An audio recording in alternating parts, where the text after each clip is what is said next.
So, welcome to everybody. Benvenuti a tutti. This is a very nice moment for me to be able to host all of you here at the International University College for this debate and this discussion with Tony, Negri, and Gunther Teubner.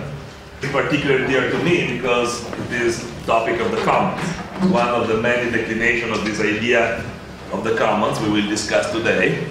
And this institution has created its own research agenda and its own perspective around the idea of the commons. Actually, there are a few booklets out there that you guys should take and bring home, because you can get a sense of what we are doing here, what kind of lines of thought we are exploring in this place. And it's for us very nice to be able to do something with UniNomade, especially because UniNomade has a variety of approaches that we share. And in particular, the idea that research and education should be militant, that there should be both a theoretical and a practical agenda in social research, and that the law cannot be understood as an autonomous body, but must be actually placed in context with a variety of political structures that are around it. The commons have emerged in this very last few years. I think it's one of the most interesting novelty that appeared in the scene. Till 5 or 6 years ago, it was something for specialists. Nobody really discussed it. Today, it's a political label, it's a platform, and it's probably also an aspiration for every kind of movement that looks to liberation and to the creating of a different world. The commons emerged in a variety of very different contexts without really a unitary masterminding. If we think about it, it emerged out of struggles. In Bolivia, first, I would say. It's probably the place in which the experience of the commons, and was related to water, therefore it's particularly important for us in Italy in this moment, starting to make a revolution, starting from out there, from the protection of this very important commons. But then also Ecuador. But then, you know, in a completely different context, we get the Nobel Prize granted to Ostrom, and that has created, in a sense, the institutionalization of the idea, and also the risk of it becoming mainstream. Whenever something gets the Nobel Prize, it becomes, so to say, accepted as science. And when something gets accepted as science, it becomes very difficult to be used for liberational purposes, I would say. Anyway, this is probably a matter of the discussion. I arrived to the study of the commons from a perspective that is much more technical, which is the perspective of the Italian attempt to reform the civil code. So we started from the legal point of view. And so my own experience has been less from the movements and more from the theoretical side. But it clearly occurred, and occurred in this country also, that the relationship between the theory and the practice, it is what made the commons become part of the Italian political agenda, or at least the political jargon. Right now, not only water is organized around the idea of the commons, and the movement for water, but also a variety of other movements. The university. The resistance against the privatization of university had the label of university and education as a commons. The quality of work and labor, one of the most important trade unions in Italy, has organized its platform around the idea of labor as a commons. And so the commons became much more than just an ontological category of certain kind of goods, but it became really an indication of a line of thought. Now, I don't want to spend a lot of time here, but seen from the legal point of view, it seems to me, and particularly having read the papers of both Gunther and Tony, it seems to me that there are two very different ideas and two very different points of view that we have to consider. One is the legal protection of the commons, which is to say, there is the emergence of the sense that while private property and all the structures that come and develop around private property enjoy a very thick protection in the liberal democratic tradition, a protection that is basically the most fundamental guarantee of the distributional status quo. The public property, of which perhaps the commons is a category, this is another big question mark, but the public property does not enjoy any kind of similar legal protection. The public property is actually in the hands of the government in charge in that moment. There is a sense that the government can just privatize every commons of every public property out of its own plain political discretion. And yet, the transfer of property from the public to the private is, from the point of view of each one of us, from the point of view of citizenship, is as dangerous, if we want to see as dangerous, as the transfer of property from the private to the public. So there is a big imbalance from the legal point of view of the protection of public property as opposed to that of private property, and the consequences of that imbalance in terms of globalization, in which the state is becoming weaker and weaker, is actually a very big risk of privatization of more and more public spaces. So this imbalance has to be cured, and the commons can become, or should become, or perhaps might become, a category to protect the public against both the private and the state. So that has a function as a shield of certain kind of things that have to be protected, because the protection they enjoy in the liberal democratic moment, in this moment of globalization, is simply not sufficient. But this is kind of the minimalistic agenda. This is the agenda in a sense that we carried on in the Commissione Europea in Italy, when we tried to rediscuss and rethink public property from that point of view. From the point of view of the fact that there are certain kind of things that should be beyond the reach also of the government. The government should not be able to dispose as a private owner of certain kind of things belonging to the people. So that's the shield. The commons as a category to protect certain kind of utilities, and certain kind of utilities that are necessary to carry on certain fundamental rights. But then there is the other part of the agenda. And the other part of the agenda is the one I believe that we're discussing today, which is even much more exciting, I would say, which is the commons as a sword. Not just the idea to try to protect a certain kind of commodities and a certain kind of stuff that do not enjoy sufficient protection in the current legal system, but the commons as the key to transform the legal system, as the key to subvert the current situation based on the dialectic between private property and the state that that present each other as antithetical, but that in fact are conspiring against freedom. Because this is really the question. Private property and the state, which in the liberal democratic discourse are presented as antithetical categories, in fact share the same structure, and that structure is actually fundamentally a structure of oppression and fundamentally a structure of exclusion. And that structure has to be subverted in some sense. And the commons perhaps has another dimension, which is not anymore the dimension of the shield, but is the dimension of the sword. The dimension of the tool that can be used to actually subvert a certain order of things based on the dialectic between private property and the state. And this is really, so to say, what we could call the constitutional moment of the commons.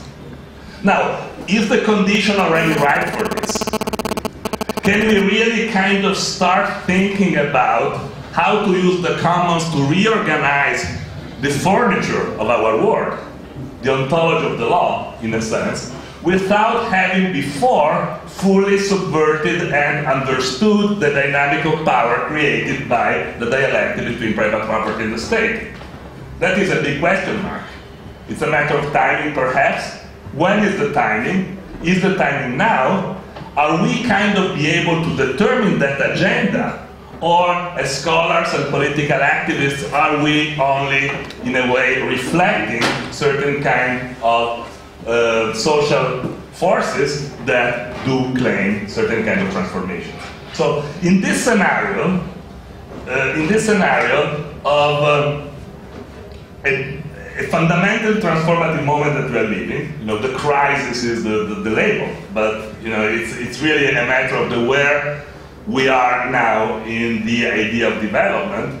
It is particularly important to start thinking not only to the pars destruens, not only to destroy, in a sense, certain kind of ideological structures that limit our possibility to think, but also to start thinking about what's next, about starting to think how could we imagine a legal order understood in a different way. And this is what makes, I think, this debate today especially interesting.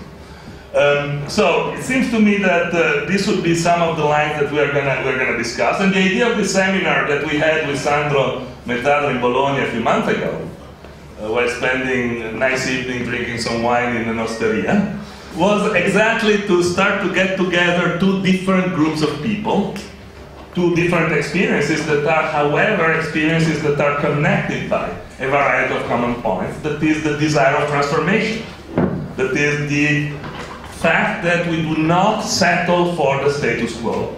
And we believe that there is still a space for a transformative agenda for scholars and political thinkers. So this seminar is a first step, I hope, of a very deep and intensive collaboration between our efforts here at the International University College, in which we have privileged a global dimension in a way, by looking at things from a variety of local perspectives, but discussing common principles, and the ideas of UniNomade 2.0, which is a movement extremely important, I would think, that connects together people that have been involved for many, many years in studying these kind of issues, and I think we can really do something interesting together.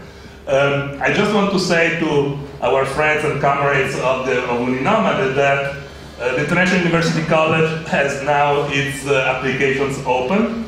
We look forward for having people from all over the world that are interested in spending a couple of years here in Torino discussing in a critical environment things like this.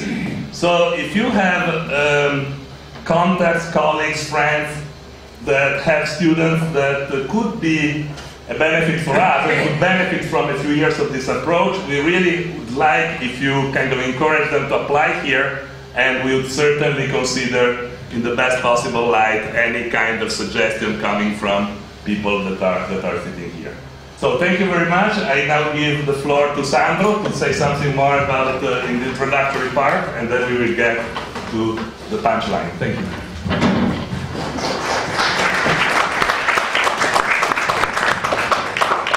Yes, thank you very much, Ugo.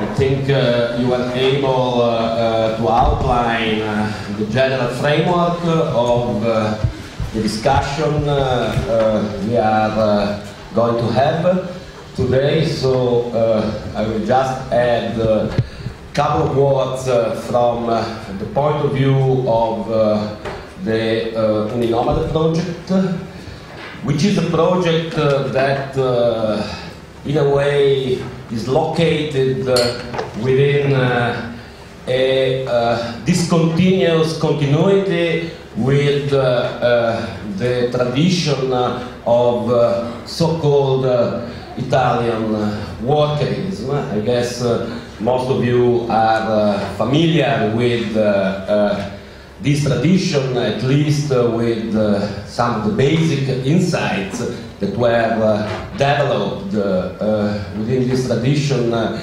starting in the early 1960s when precisely this city and the working class of this city was playing a very crucial role in the political, in the social, but also in the intellectual history of this country and I'd say of this continent. Within the history of workerism, law has always played quite an important role. the critical analysis of law has been one of the founding moments in the wide array of theoretical practices that made up the history of workerism.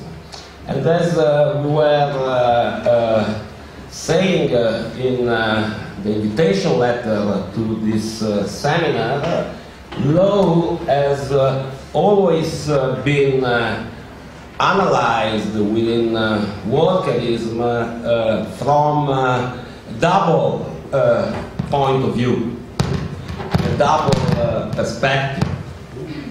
On the one hand, there has been an attempt to critically investigate the role played by law in the organization and articulation of domination, command, and on the other hand, there has always been an attempt to focus on a kind of different role played by law, meaning a role that consists in articulating the collective organization underlying the state. From this point of view, the rereading of a chapter on the working day in the first book of Capital has played an important role in the outlining of this perspective. But of course, the critical analysis of law undertaken within the workerist tradition has engaged in a very lively discussion with older Marxist theories of laws, and particularly with the work of Pashukanich that has been mentioned also by Tony in the paper that is submitted for the seminar today. And from this point of view, the connection between modern law and private property has been, of course, since the beginning, a very important theoretical and political stake. I think that we could also, in this regard, make a very short reference to Marx and to the kind of very effective, brilliant analysis of the mirror logic that articulates the connection between private and public law that the young Marx was proposing in the Jewish question. But this is something that may explain the way in which workerism has become interested in law in the past decades.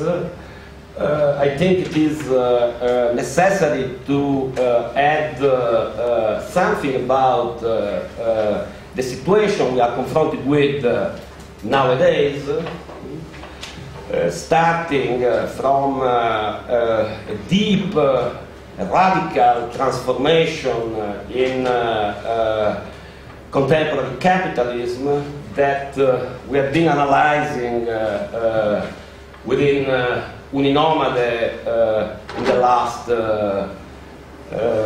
10 years. We published 2 years ago, for instance, a book on the global economic crisis, in which we tried to focus on some of the most important new features of contemporary capitalism. And we try to do so also from the point of view of the transformations of, let's say, the function of private property. Maybe some of you are familiar with the analysis of the financialization of capitalism that has been proposed in that book, particularly by our friend and comrade Christian Marazzi. In this analysis of financialization of capitalism, we stress the fact that there is no more the possibility of tracing a clear-cut boundary between financial economy and what is very often called in the public discussion real economy. We rather make the point that there is an intermingling, an intertwining between finance and production, and that finance is in a way articulating the capitalist command on the totality of production, which means nowadays the totality of life. From this point of view, it is very important for us to stress the fact that common powers and resources, common resources, common goods, but also common powers, like, for instance, social cooperation, knowledge, life as such, in the development of so-called biocapital, for instance, have played an important role, a strategic role in the reorganization of the circuits of capitalist valorization and accumulation. So from this point of view, from the point of view of these new features of global capitalism, we ask the question again, which is the role of the law? And on the one hand, it is quite clear that the role of the law is strategic in making the capitalist appropriation of these common powers and goods possible. From this point of view, the logic of law is kind of shaped more and more by an elective affinity with the logic of plunder that has been so brilliantly investigated by Hugo and Laura Nader in their recent book on rule of law. Plunder is a kind of, let's say, function of the law that makes the representation and expropriation of common powers and goods on financial markets, first of all, possible. But against this background, against the background of what Tony defines in his paper, the bad common, we want to ask the question about what Hugo was calling before the past constraints. Against this background, we want to ask the question about the possible role of law in articulating and expressing, in a way, a different kind of organization of the common, based on the productive power of social cooperation, based on the radically democratic power of social cooperation. We want to ask this question. We have no answers to this question. Maybe somebody will say there is no possible function for law in such a project. We want to leave this question open because it is precisely this question that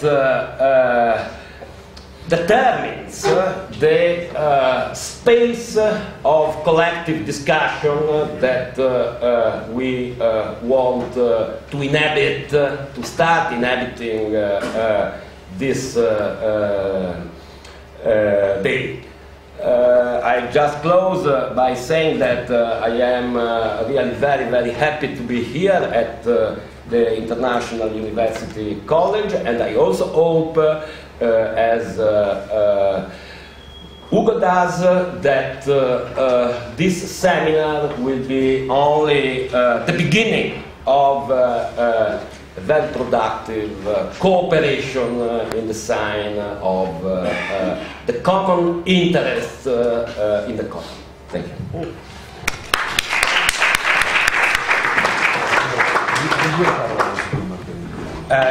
In italiano o inglese? Well, we are now going to listen to the two main papers that will structure a bit the discussion of today. We will start with the paper of Gunther Teubner, and then we will move to Tony Negri. I guess we'll have a break, either after Gunther's paper or after Tony's paper. We'll see. Then there are different, several contributions that have been prepared for the discussion, and we will go on kind of very informal way. And I sincerely hope that we'll have some time in the afternoon for a more informal kind of discussion based on the two papers and on the contributions that will follow the two papers. As far as languages is concerned, as we wrote in the invitation letter, this is a bilingual seminar, so feel free to speak either Italian or English. Yes. It's okay? It's perfect, yeah. Just, I think maybe we can get, after each presentation, if there are questions that are focusing on clarifications of the paper, would be good to pose. Yeah.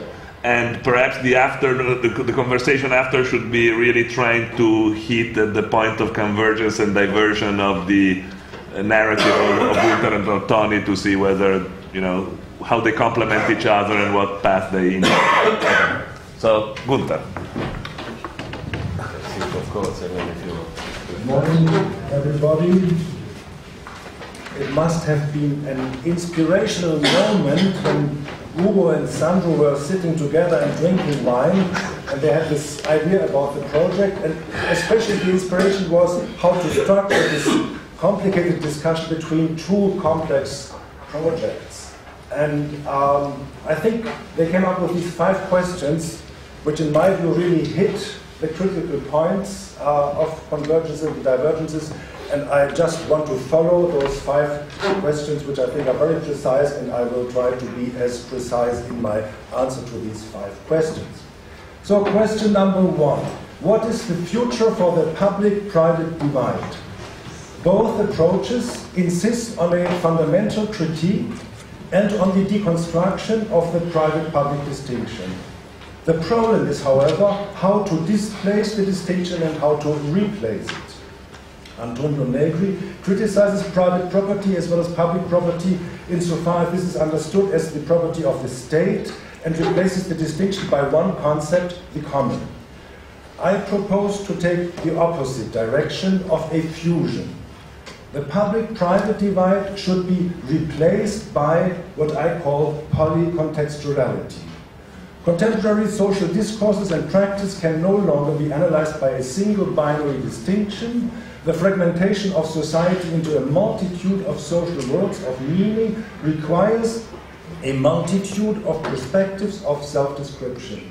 Consequently, the simple distinction state-society needs to be substituted by a multiplicity of social perspectives. The point is to liberate the law from the simplistic public-private divide, in Ugo Mattei's words, to liberate it from the unholy alliance between the state and private property on the other. The task at hand is to simultaneously not only to de-economize it, but also to depoliticize it in a certain sense, to distance it not only from the private sector, but also from the public sector. Now, the second step is crucial. After its deconstruction, the private-public divide then reappears within each formerly private social spheres. The public now takes on a different meaning, no longer state policies, in so-called polyfields of regulatory politics. Now the public is that sphere's expression of its intrinsic normativity in its relation to the whole of society, which law legitimately takes into account. As for the private, there is a potential contrast to Antonio Negri's ideas, which tend to reduce the problem of the private to the concept of private property. In my view, the category of the private should neither be given up, nor be dissolved in an overarching concept, whether public or whether the common. Historically, the distinction public-private has undergone so many changes of meaning, oikos, polis, internal morality, external law, state, society, etc., that it would be inadequate to identify it exclusively with individual collective property. Rather, the private would be reinstated and developed further to develop further individual and collective actors' autonomous self-realization. The radical critique of private property in the name of the common has clearly its merits, especially when it comes to private appropriation of knowledge, but should this critique imply the destruction of many other significations of the private, personal privacy against intrusion by others, space for intimacy in personal relations without society's interference, autonomous pursuit of strictly individual projects against their collectivization in the common, human rights protection for individuals and groups not only against majority politics, but also against capillary power relation in different social disciplines, the Innerlichkeit, interiority, of the human mind against communicative intrusion, research in Einsamkeit and Freiheit, sorry for the German, its lonesomeness and freedom as a viable alternative to the dominant research network ideology, the spirituality of the individual conscience against the domination by public religion and politics. In my view, these are all legitimate expressions of the private, which speak not against, but for, clearly for a reconstruction of the public-private divide, to be sure, not as a division of society into a private and a public sector, but as a variety of distinction within different worlds of meaning. Public, now, in this new sense, would not refer to the one-body politic of collective, common deliberation and decision, but to a multiplicity of public spaces which make possible communicative reflection processes within each of the formerly private spheres of society. In each of these public sites, conflicts, struggles, deliberation and decisions are directed to finding a balance between the sites' relation to the whole society and their contribution to individual and collective actors. The result would not be the one great holistic commons, but rather a multiplicity of the commons in different social domains. The public-private divide will reappear in each contexture of polycontextuality as a precarious difference between societal responsibility and the pursuit of actors' interest in law needs to be responsive to both sides of this divide. So far for question 1. Now comes question 2. Where is the potential space for social movements in its relation to global governance? Antonio Negri and I see the ambivalence of the new global governance not only as a target of critique, but as a chance for its transformation. Subversion, not opposition, is Antonio Negri's formula which he directs against private property in global capitalism. My ideas on the constitutional moment use a similar model, but they identify the ambivalence of modernity in a different way. My question is there such a thing as collective addiction? Yes, addiction, drugs, sex, love, money. Collective addiction in the different sectors of late modern societies. Do we recognize this addiction as a genuine social phenomenon, not just as an individual problem? Social processes as such exhibit the properties of addictive behavior quite independently of the dependence syndrome of individual human beings. An example from my country. You know Josef Ackermann, the Swiss boss of the Deutsche Bank. Josef Ackermann is clearly not an addict, the son of Swiss peasants, sober man. And yet Deutsche Bank is in urgent need of detoxification therapy. This makes the difference. This would amount to collective addiction in the strict sense, independently of the addiction of individuals. Communications would concatenate in such that they become caught up in a compulsive engagement in an activity despite lasting self-destructive consequences. That definition of individual addiction, compulsive engagement in an activity despite lasting negative consequences, must be rethought from individuals to social systems in general and for collective actors in particular. Which addiction mechanisms are responsible for the fact that the autopoietic self-reproduction of a social system through the recursivity of system-specific operation reverts into a communicative compulsion to repetition and growth, bringing self-destructive consequences in its wake? Such a dynamics raises a fundamental question. How are we to conceive of the relationship between social self-reproduction and the compulsion to growth? The disquieting question remains of whether the autopoiesis of highly specialized functional systems is not secretly dependent on this logic of compulsion to growth. And particularly relevant to our discussion, does the recursivity of autopoiesis have inherent tendencies over and above such normal growth toward a socially harmful compulsion to repeated growth? Now, the crucial point is, this societal addiction is not limited to the capitalist economy in its relentless growth dynamics, as many critics of modernity, among them Antonio Negri, see it. Instead, many, if not all, function systems exhibit similar expansionist tendencies.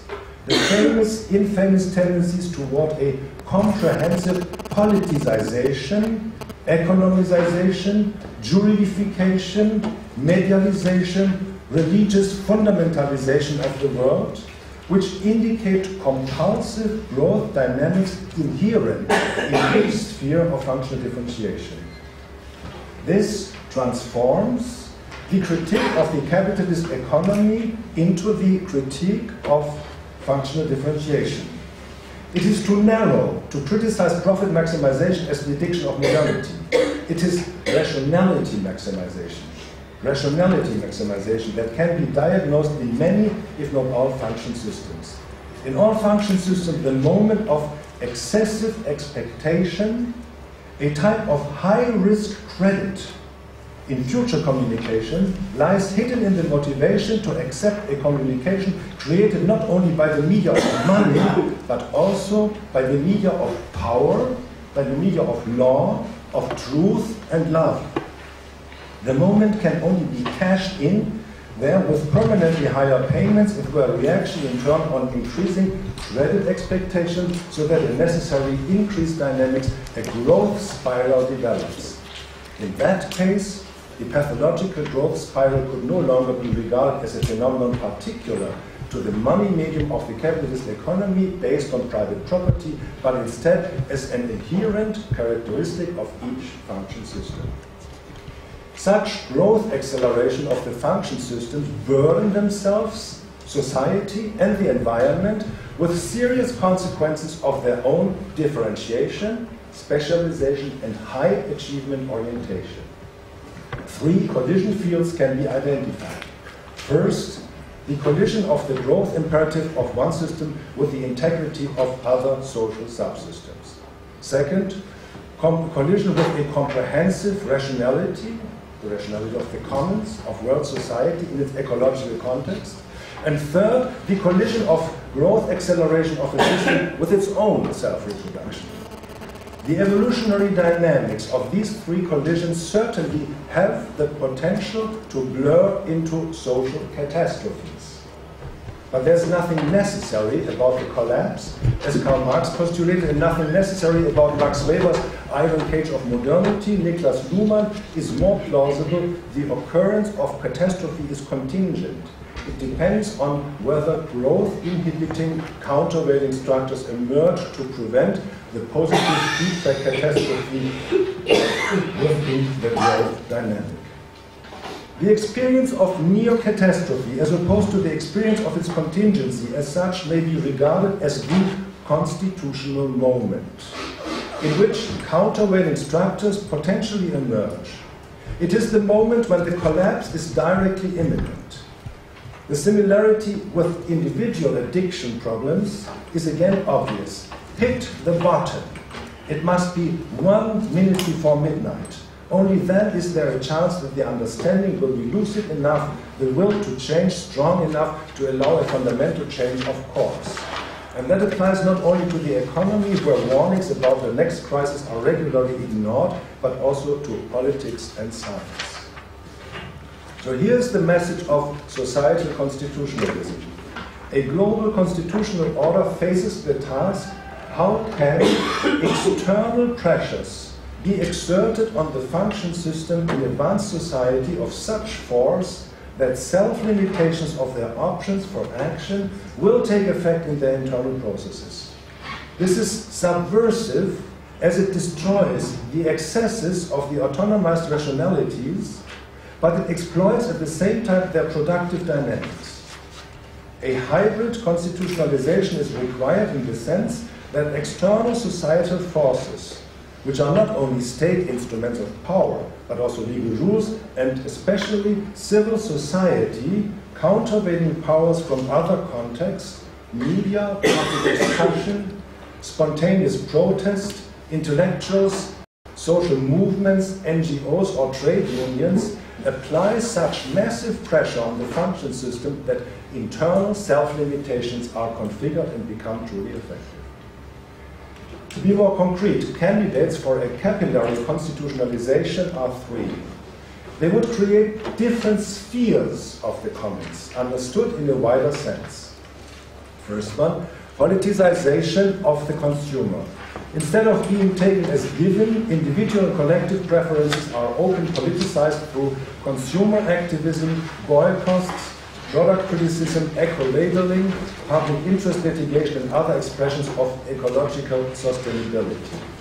Such a politicization of economic action represents a transformation of the inner constitution, touching the most sensitive areas of circulation of money, namely the willingness of consumers and investors to pay.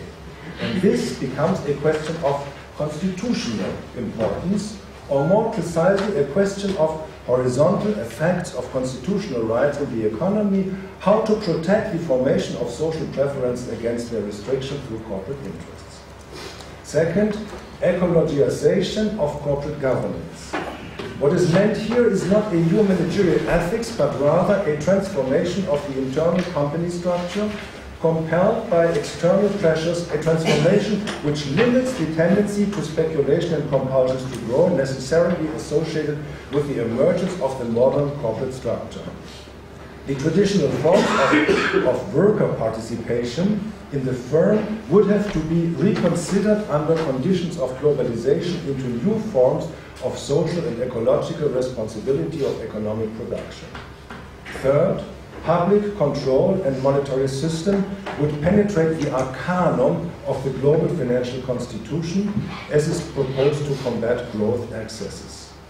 The addictive drug here is the creation of non-cash money by commercial banks. Today, the relation of paper money created by the central banks and non-cash money created by the commercial banks is 20 for the central banks and 80 for the commercial banks. Commercial banks should be prohibited from creating new money through current account credit and limited instead to offering loans that are based on existing credit reserves.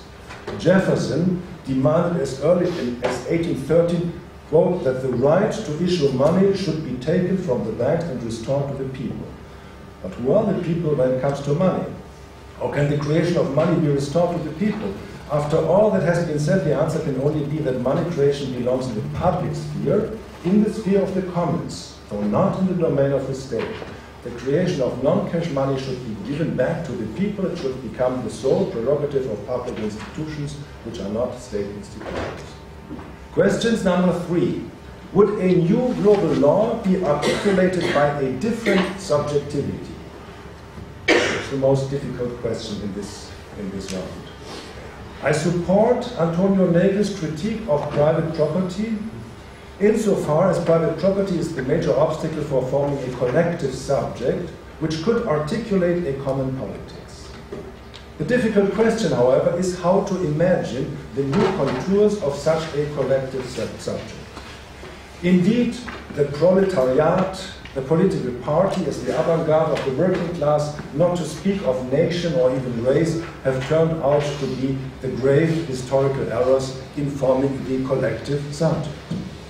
But also liberal philosophy and the philosophy of the subject who insists on the human individual as the only legitimate subjectivity in historical processes are unacceptable, since both misunderstand fundamentally the transformation of society after the demise of feudalism.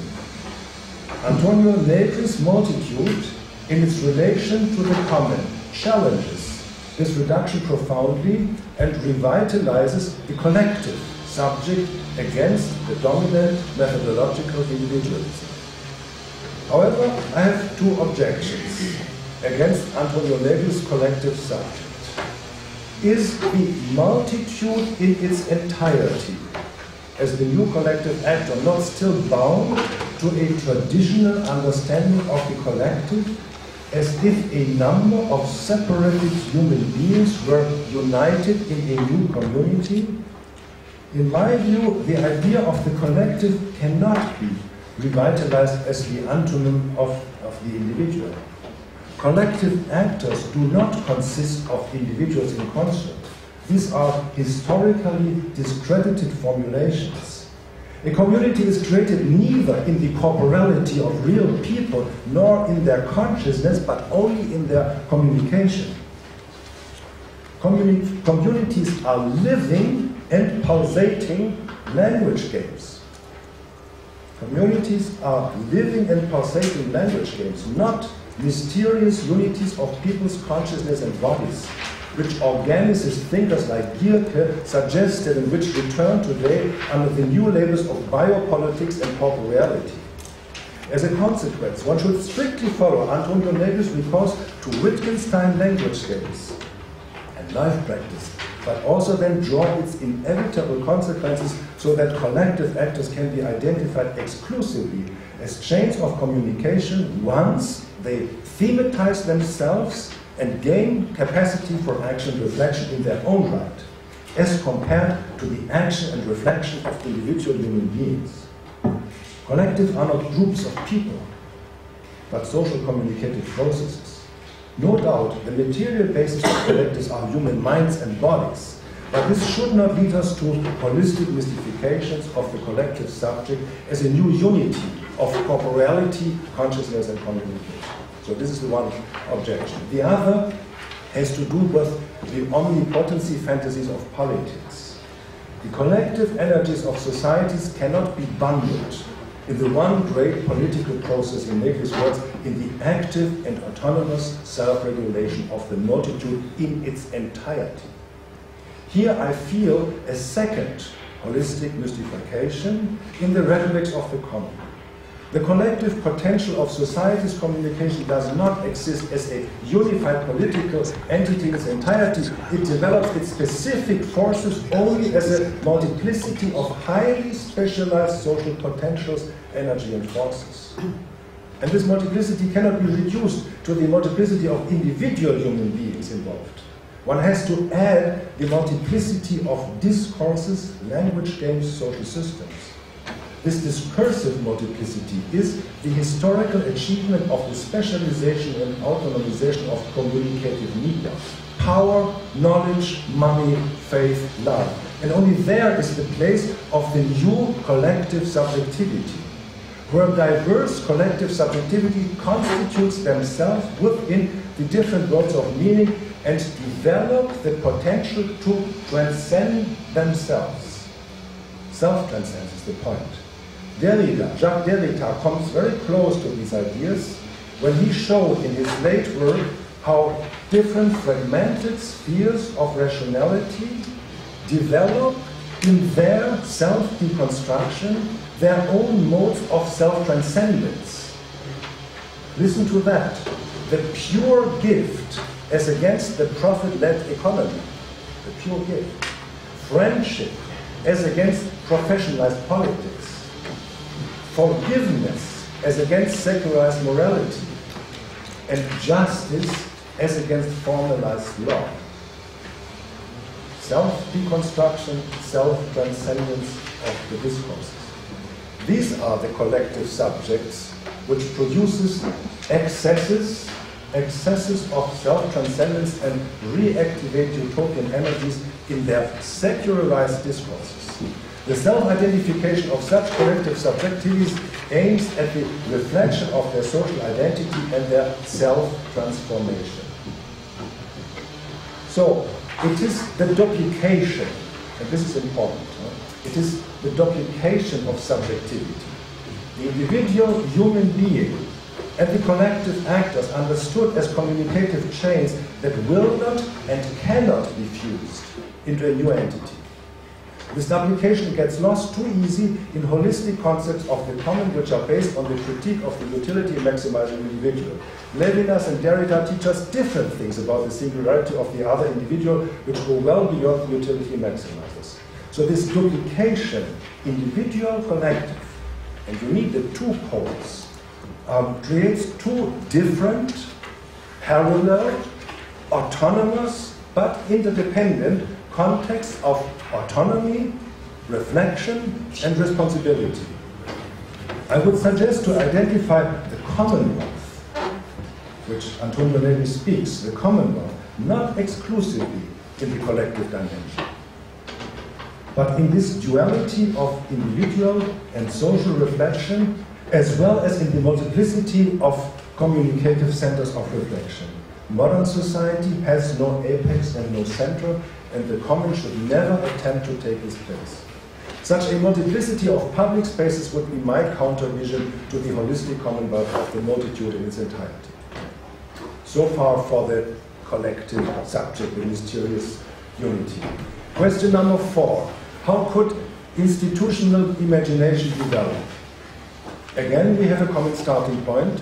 The promise of the future lies not in institutionalized politics of the state, not in the institution of global governance, but in a constitutionalization of spontaneous processes in civil society. Here, the concepts of empire, multitude, and the common have indeed a liberating effect against the state-centered conception of the tradition. But as I said, the bifurcation begins when I understand Antonio Negri arguing for a comprehensive and unified politicization of society via the concept of the common, while I argue not only for a pluralist, but for a strictly polycontextual constitutionalization, which requires high autonomy of different social rationality spheres. This, however, raises the critical counter-question to my own argument. Does this not imply, does this fragmentation not imply that society is depoliticized in these partial pluralities? I have a tentative answer. Societal constitutions are paradoxical phenomena. They are not part of the constitution of the political system in society, but at the same time they are highly political concerns. The paradox can be solved with the help of a double conception of the political. This is a widespread idea, and the difference between le politique and la politique is understood in a variety of ways, by Lefort, Badiou, Agamben. But I would interpret the double meaning of the political as follows. First, the political is meant institutionalized politics, the political system of the world of states. In relation to this world, social sub-constitution would go the distance, like the common. They require extensive autonomy against the constitution of international politics. And with regard to the participation of the political system in the process of social sub-constitutions, particular political restraint is required.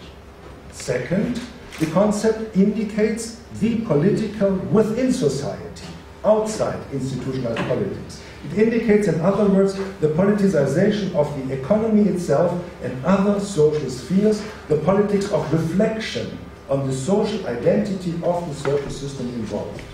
In this respect, the particular social constitutions which represent a plurality of the common are highly political, but beyond the state. Why am I skeptical about Negri's idea that a political government, even if it's fundamentally democratic and not state-like, pervasively regulate the fundamental structure of social subspheres? If it is ultimately the greatest privilege of the multitude to create a constitution for society, why do I favor auto-constitutionalization of social sectors and not collective decisions by the whole body politic? Again, the answer has to do with the basic social structure of modernity. Modernity society can be constitutionalized only in such a way that every sphere of rationality acts reflexively in developing its own constitutional principles for itself, and the results cannot be prescribed by government old or new. We must resist the seductive idea that a unified political process, however democratic it is, represents society in a holistic way. No social subsystem, not even democratized politics, nor the politics of the common, can represent the whole society. However, again a question against myself, what is the value of constitutionalization without democratization? And my answer is very little. Constitutionalization of social institutions makes sense only if it's realized by their internal democratization. The democratic legitimation of different social spheres must indeed come up in relation to society as a whole. But it need not proceed through the channels of a totalizing political process, which seems to be Antonio Negri's vision. While societal constitutionalism keeps its relative distance from institutionalized politics and sees no great democratizing potential in the stronger legitimation by a general political process, the politicization and democratization of the economy and other social sectors themselves is high on the agenda. Politicization is realized by collegial institutions. Here I see one. We are a collegial institution. In the general public, citizen groups, NGOs, labor unions, professional associations, universities and corporations. Historically, collective bargaining, workers' participation, and the right to strike had enabled new forms of societal dissensus, important dissensus. In today's transnational regimes, institutions of social responsibility or formal organization will have to be developed that fulfill a similar role. If this makes sense, then the crucial point is it would be a categorical mistake to transfer democratic institutions and procedures that have been developed in the political system directly to other social sectors. This was one of the main errors of 1968, my generation. Every word of meaning must find its own way of democratization. In the case of law, electoral politics for judges or the referee legislative would be the categorical mistake. Instead, radically broadening access to justice and transforming the private litigation process into a site of public common deliberation where not only the parties but concerned third parties and the general interest are heard points to the right direction, which respects the inner triadic structure of the judicial process. In the case of the economy, transforming post-Fordist tendencies of decentralization and functional democratization into genuine processes of participation of the productive coalition, which creates the monetary surplus necessary for securing future needs of society. I come to an end with the question number 5. Where are now the main differences and convergences? I have 3 points to make. First point, my counter category to the excesses of the private is not the common, but the public. To be sure, this is not the public of the state, of public law and institutionalized politics, rather it's the public outside the state, within society, within the many so-called private fields. While the common seeks to overcome the alienation of the private via collective activities and collective modes of attribution, the public tends to strengthen the space of open and democratic deliberation, which finds its different forms in each social field. Undoubtedly, common property has a powerful potential, which has been suppressed under the domination of neoliberal policies of private property. But the choice between different attributions of property rights cannot be decided a priori, on theoretical grounds in favor of the commons, but needs to be governed by public reflection processes within each sphere of life. Democratic reflection processes will draw diverse boundaries in each sphere of life of what should be legitimately kept private, part of intimate life, excludes others, and what should become a common enterprise shared by all. Second, what I call polycontextuality has certain similarities to Antonio Negri's fragmentation of empire and multitude. But as a result of long durée historical processes, it's much less fluid and cannot and should not simply be overcome by a political field. Rather, any subversive transformation of modernity that wants to overcome it but simultaneously draw on its productive potentiality will have as one of its priorities to cultivate polycontextuality. If Antonio Negri wants, as he says, to build not only on natural science and technical knowledge, but also on existing sociological knowledge, he would have to take centrally into account what I see as sociology's most important diagnosis of modernity, starting from Emile Durkheim's division of labor, Max Weber's new polytheism, Torquay Parsons and Niklas Luhmann's functional differentiation, Bourdieu's champs sociaux, ending in its most radical formulation in Gunther polycontextuality and François Lyotard différent. I should stress that polycontextuality cannot be identified exclusively with functional differentiation, which dominates today. It is more abstract and opens the space for new social differentiation that we are partially witnessing today, including the multiplicity of discourses which are identified by postmodern thinkers, and the variety of hybrid cultural distinctions, modes of Antonio Negri's alter modernity, as a result of the double fragmentation of world society. We have to take serious the radical ambivalence of polycontextuality, unleashing the relentless, reckless, and destructive dynamics of specialized rationality, not only in the capitalist economy, but in every function system. It is responsible for the catastrophes of modernity, for the alienation of individuals, for devastating social conflicts, and for ecological disaster. And at the same time, this very polycontextuality embodies the conditions of possibility to fulfill the promises of siècle des Lumières and modernity. The liberation of reason from religious and political repression, the autonomy of the rule of law against political and economic power, the democratization of the political process and its protection against economic corruption, and last not least, the concentration of the social surplus production in the field of economic action. So far for the differences. Now, point number 3. While these 2 points drive our projects in different directions, there are strong linkages, open connections, and hidden convergences in many other respects, which would be worthwhile to be worked out in detail today. I try to summarize. Both identify the Janus phase of capitalist modernity, its self-destructive as well as its productive potential, and see in this ambivalence the chances for its subversion. Both criticize the sterile alternative of state-centeredness versus private property, of the private-public divide, and change the focus of attention to wider processes in society. They dismiss both the old collective subjectivity, class, avant-garde, nation, race, and formulate ideas of a new subjectivity in the tradition of Wittgenstein language games.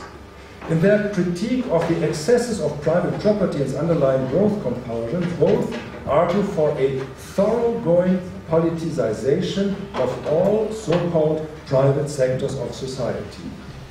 Both choose a radically ecological perspective when it comes to define the goals of collective reflection within society, and perhaps most importantly, they judge the democratic character of a society not in terms of formal democratic procedures in institutionalized politics, but in fundamentally democratizing different domains of society.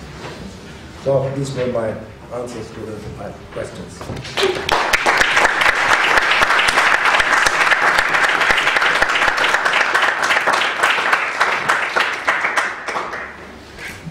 Should we open for a few specific questions first, before moving to Antonio, if there is any? Please. Yes, I have a question. So I like your idea of polycontextuality and the idea that it's something worth cultivating. But during your talk, you also mentioned the role of contingency. So the constitutional moment arises as a contingency. You cannot really cultivate it. There is a moment when people realize that something has to be done, and they do. So how do you reconcile contingency with your proposal to cultivate polycontextuality in an active way? Yeah, I think this is a very important question, and I guess the answer would be found in what one would call somewhat a pneumatic formula of self-transcendence. But it is the one thing to talk about a language game which developed over time, has developed norms, structures, rules, and the very moment of its self-transformation, which opens almost at every moment when it's up to decision-making. There's the moment of the great indeterminacy, where all the structures of such a discourse, in a sense, vanish in a big black hole. We find this in law, at the very moment when the judge has to make the decision after long deliberation in public with the colleagues, in reading everything, but then comes the moment of the decision, and this opens this kind of Kierkegaardian space of tragic decision-making.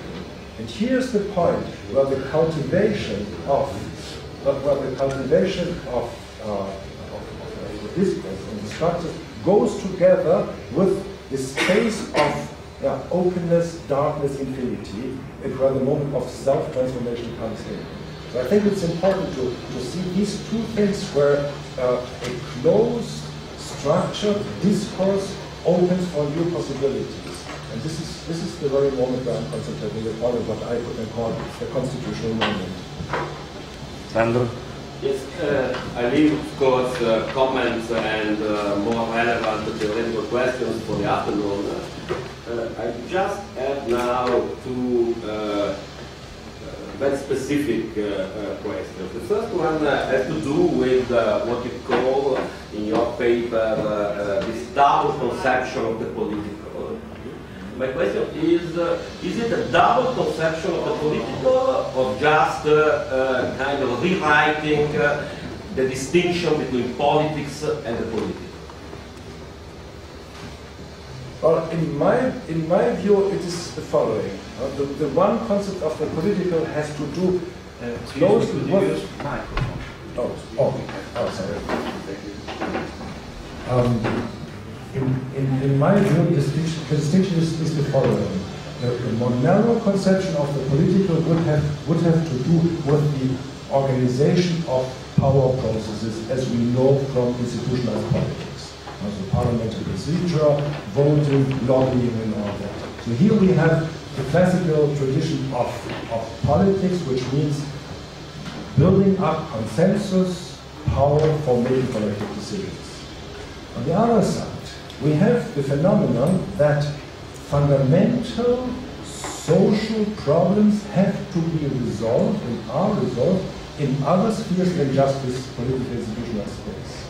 As we can see this in what judges are doing, we see this in the economy, we see this in medicine. So everywhere, especially in the highly rationalized spheres, we see that immense social problems are decided, resolved by non-political means in the first sense. And this is what I call the second dimension of the political, which is, I think, blinded and covered up in liberal conceptions. They see this as a kind of technocratic or private sphere, while here the political, in a different sense, comes to the fore and needs to find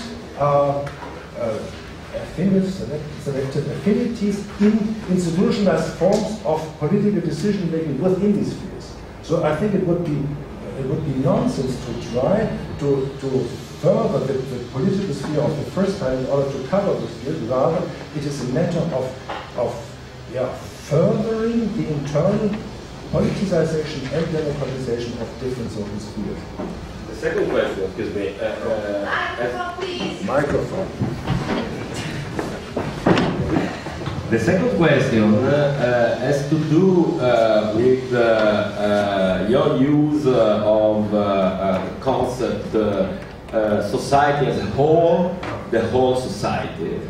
And it has to do particularly with the relation between the social subsystems that you also emphasize and the whole society.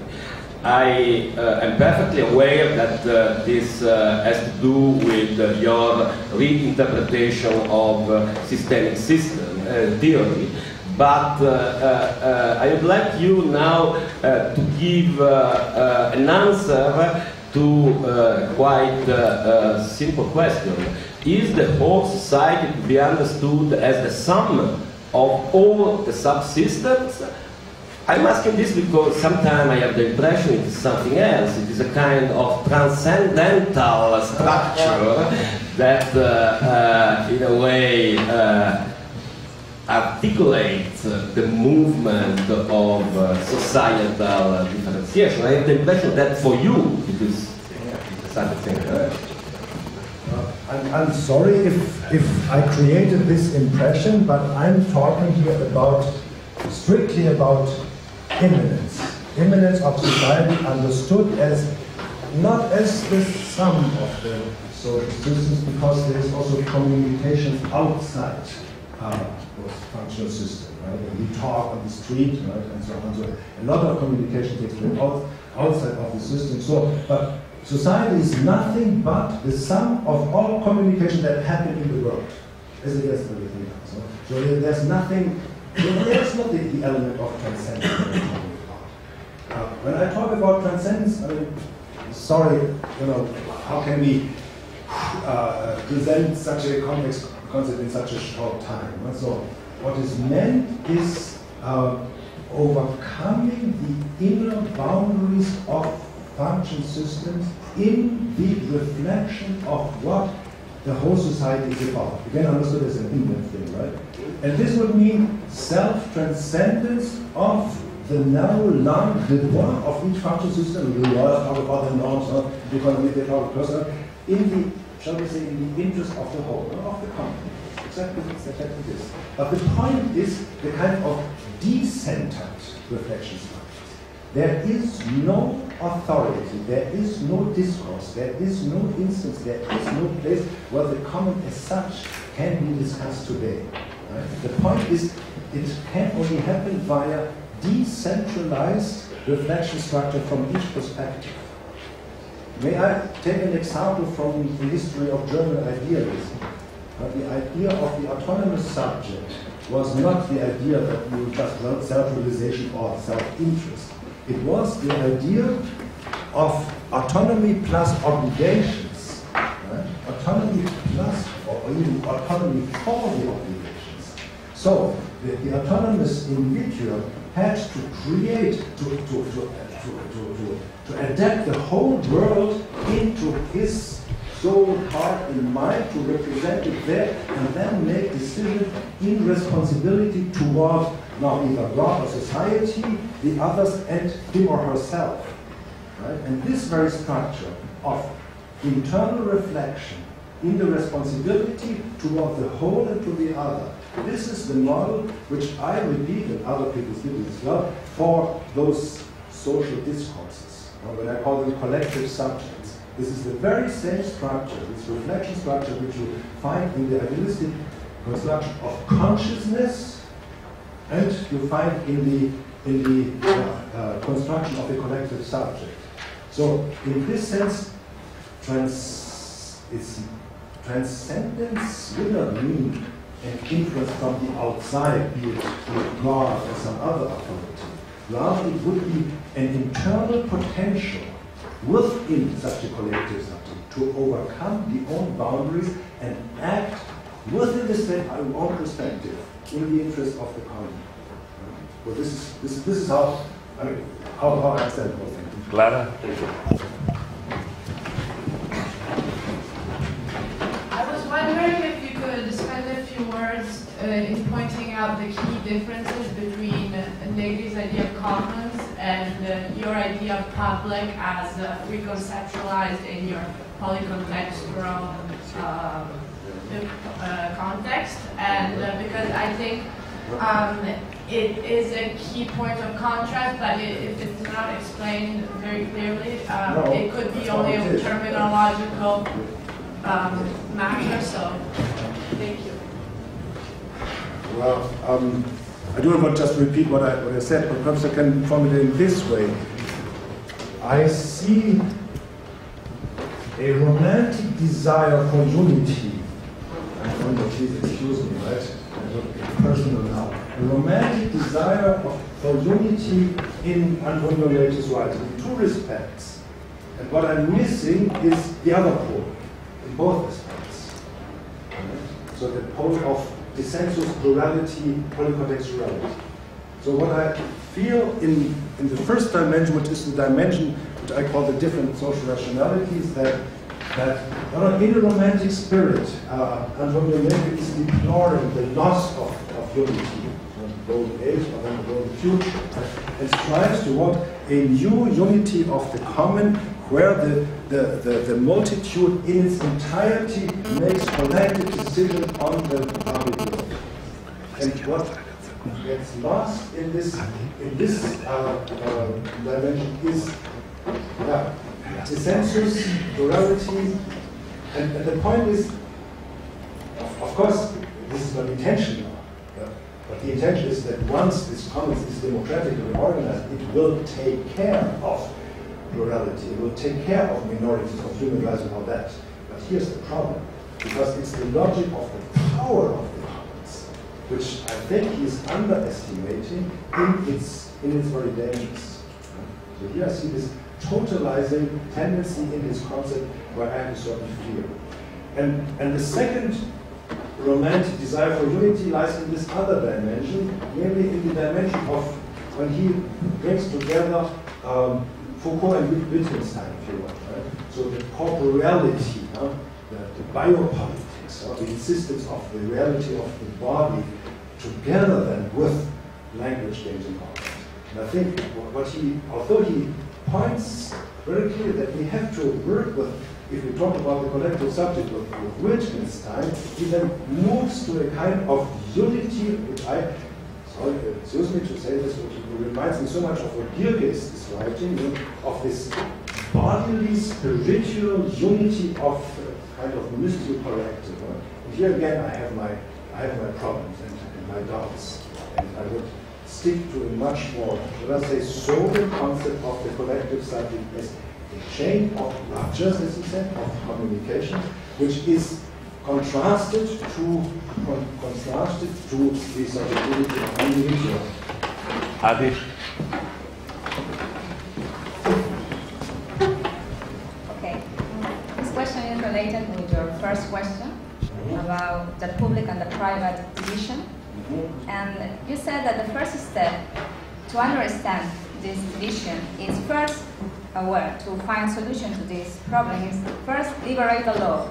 I mean, de-economicize and depoliticize the law, like the first step. I understand your point because we should try to find just the law, the pure law, if we want to be coherent to your second step, that will be poly-contextualize the law in a specific place, structure, etc., society. My question is, how we can liberate the law of the other elements? I mean, it is possible to identify just the law without the other elements that influence also law by itself? Again, a difficult question, and I'm sure I'm responsible for all the misunderstandings I'm creating with formulations like this, de-economize and depoliticize the law, which sounds very much as if I were arguing for a pure law or for an autarky of the legal as against the political and economic. And then it must be a contradiction to hear when I say what we need is a politicization of the law, is it not? Yeah, I mean, it is this difficult relation of autonomy and dependency of the law we are talking about.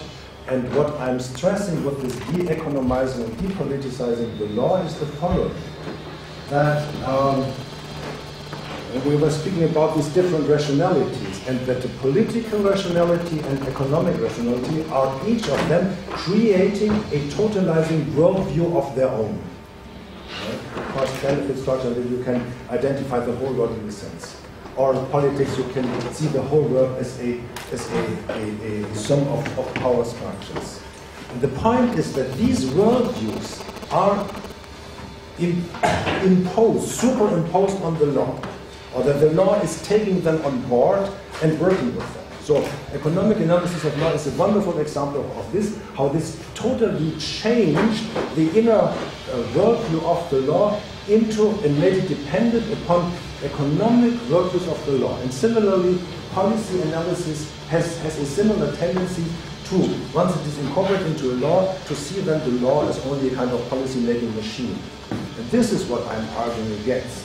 Right? So there is a eigendynamics, an eigenrationality, and eigennormativity in the legal process as such, which cannot be reduced to either economics or to politics.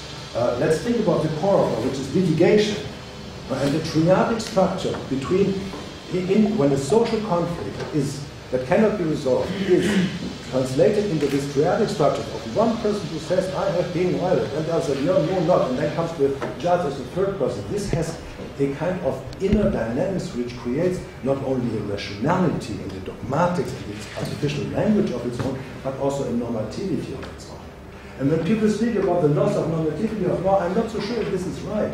Because certain things like altera pars audiatur, or the neutrality of the judge, or that certain interests have to come in, or how the whole process should be structured, is not just a rationality thing. There is a normativity underlying, namely to find a just solution to a conflict. Right? And this is what I'm talking about, that the law rejects the worldview of either politics or economics and develops this worldview of its own, and then of course develops relation to economic and political consideration. And it never loses its dependency on both. Right? This is not a part.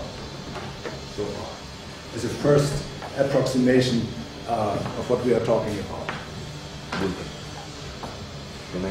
Yes. I just have one very short, and then maybe we can break for a few minutes and then get to Antonio, so that we have our fresh mind. How do you cure addiction?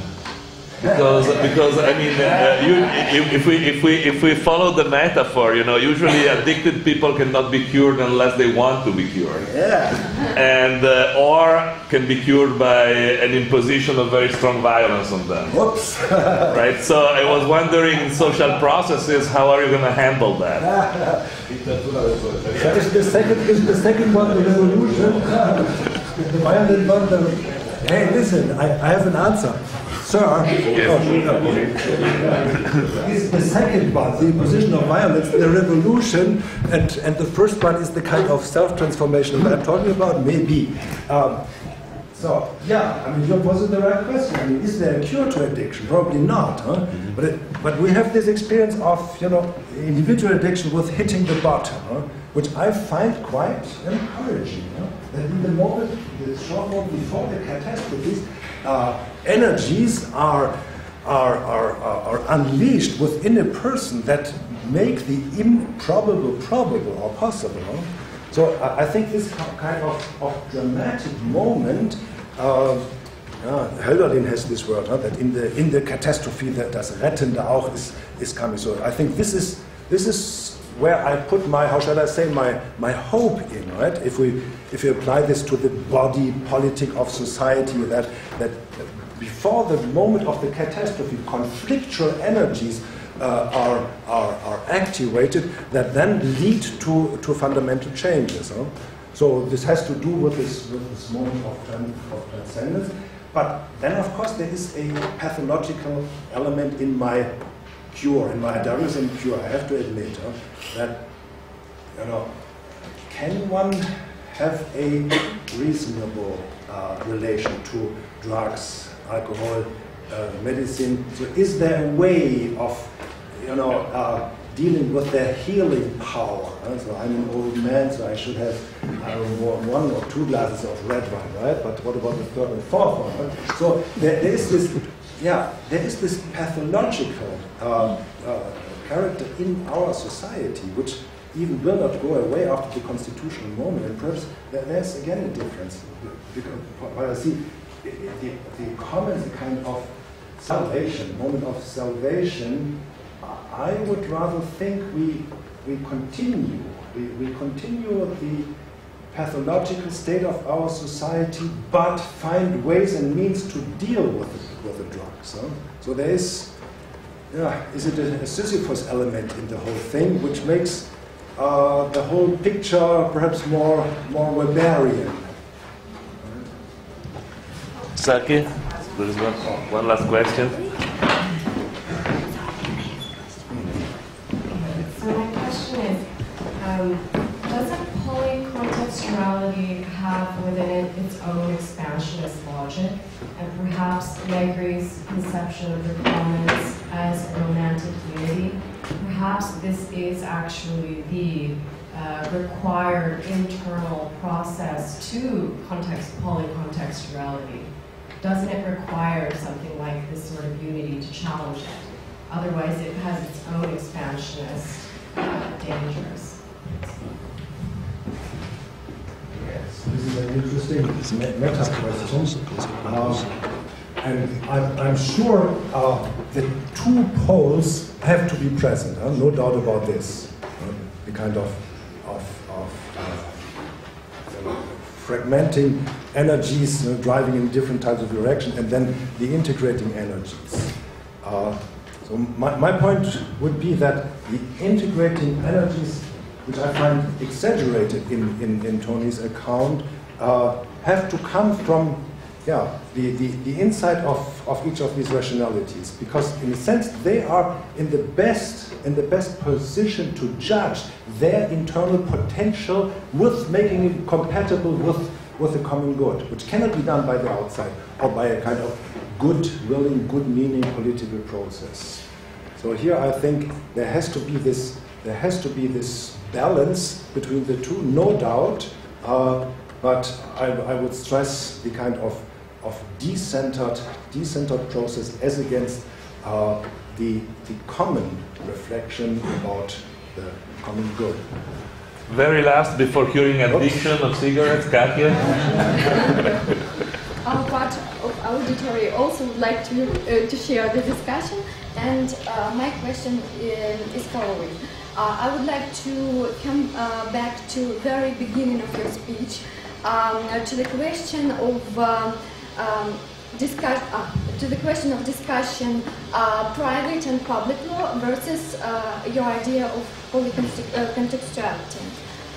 So, as I understood, if I'm wrong, please correct me, you think that it's very, very hard, maybe even impossible, to find correct criteria of such division, private and public, and you said that you think that it's necessary to remove this distinction and to go to a new idea of polycontextuality.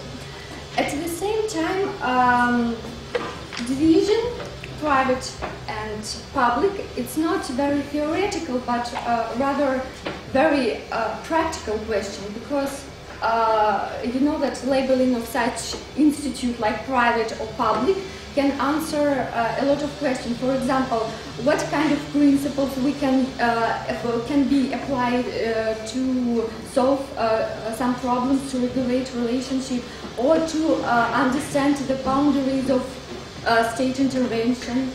So this is my question.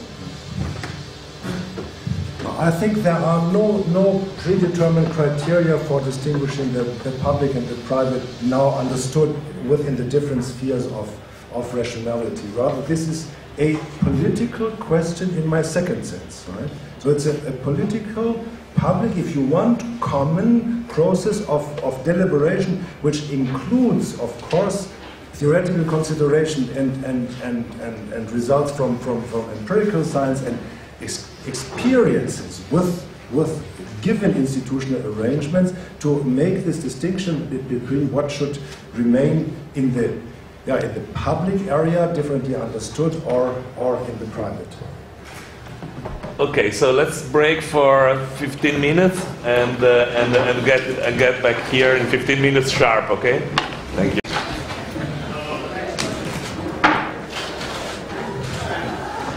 Now, Antonio, you have the floor. I recommend that you speak kind of slowly because some people are not familiar with Italian so much. And you have the floor. Ok. Parlerò effettivamente lentamente e spero che riuscirete. Sì, ma è basso, ma funziona. Sì, funziona. Ecco, ringrazio. Cercherò di parlare lentamente, in modo che comprendiate, altrimenti non so. Vediamo. Niente, vorrei cominciare semplicemente ponendo delle piccole repliche alle notazioni che ha fatto Gunther Teubner sulle mie posizioni, che poi, come sapete, non sono semplicemente mie, ma anche di Michael Hart, perché lavoriamo molto assieme. E devo dire che è stato molto generoso nelle cose che ha detto, anche se erano, come fanno sempre i tedeschi, assai secche. Ma a me evidentemente di cui interessano molto le somiglianze che lui sottolineava in particolare due, diciamo. La prima è il riconoscimento dell'insufficienza delle alternative che alla crisi attuale del diritto e, diciamo così, della vita sociale danno i neoliberali di mercato e le soluzioni socialiste di Stato keynesiane più o meno dette, e soprattutto il fatto che riconosce che se una terza via non si è ancora data bisogna in qualche modo costruirla. Il secondo tema sul quale mi sembra che la somiglianza sia da sottolineare è l'apprezzamento della pluralità del campo sociale e l'insistenza sul movimento politico basato sulla molteplicità.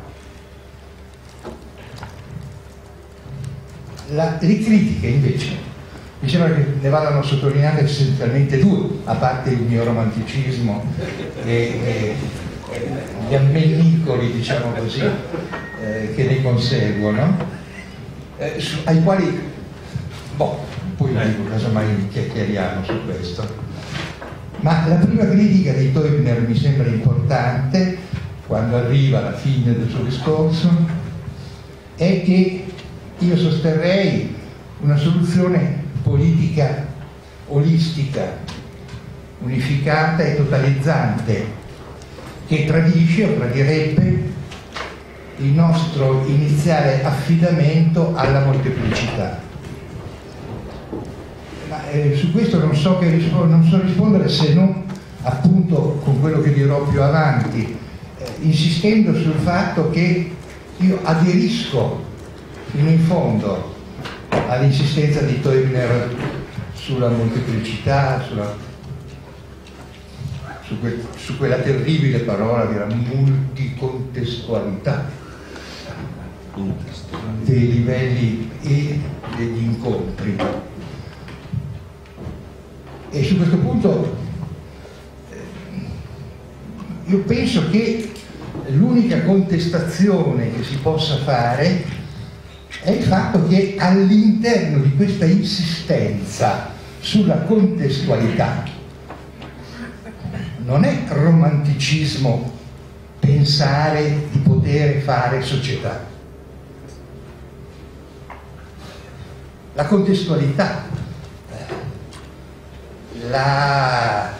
le dissolvenze devono, le chiamiamo con termini, la dissolvenza è un termine di rottura. Rovesciare semplicemente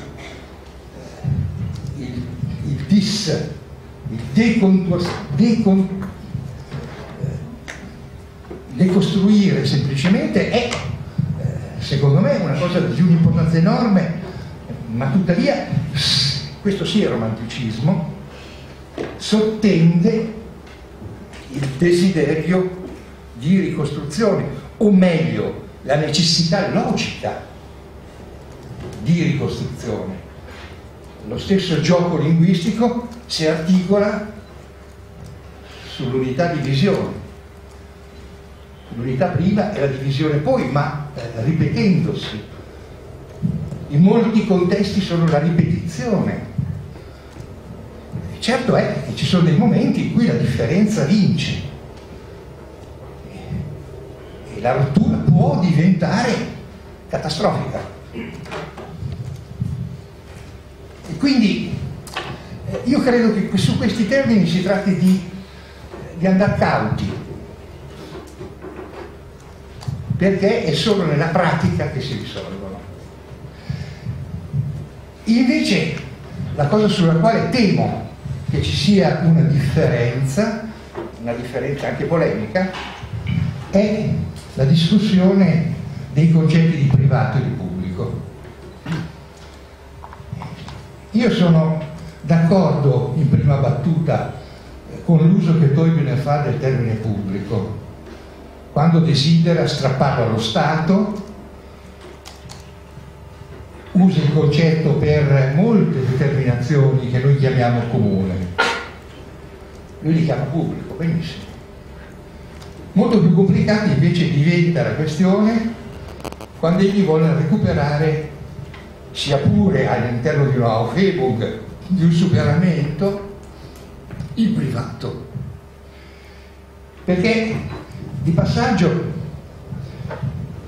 mi dice che anche se è d'accordo con la mia critica, con la nostra critica, del termine della mia critica di proprietà privata, lui pensa che ci siano altri usi del privato che egli desidera mantenere.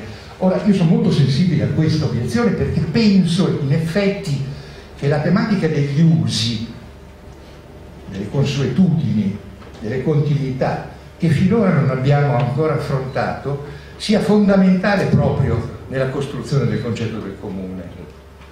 Quindi ovviamente mi tocca il discorso sugli usi. E però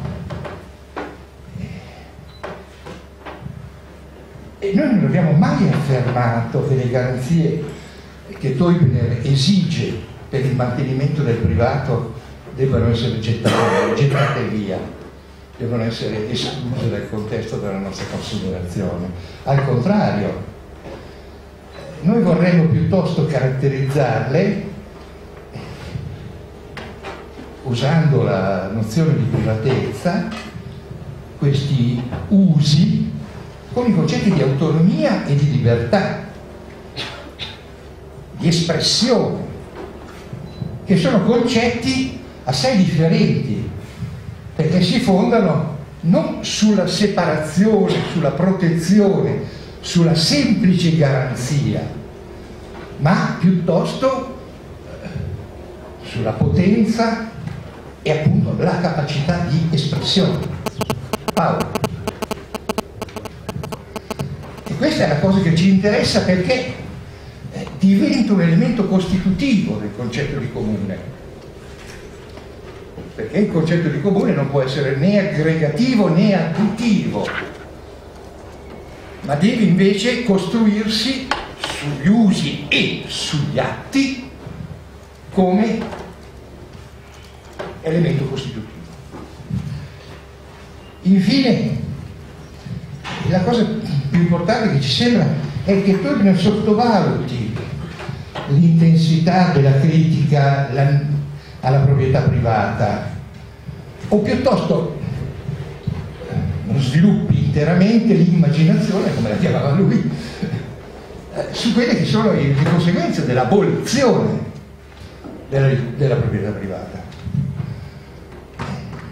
Egli assume infatti che tutti gli altri significati della privacy fuori dalla proprietà siano neutrali in riferimento al privato della proprietà,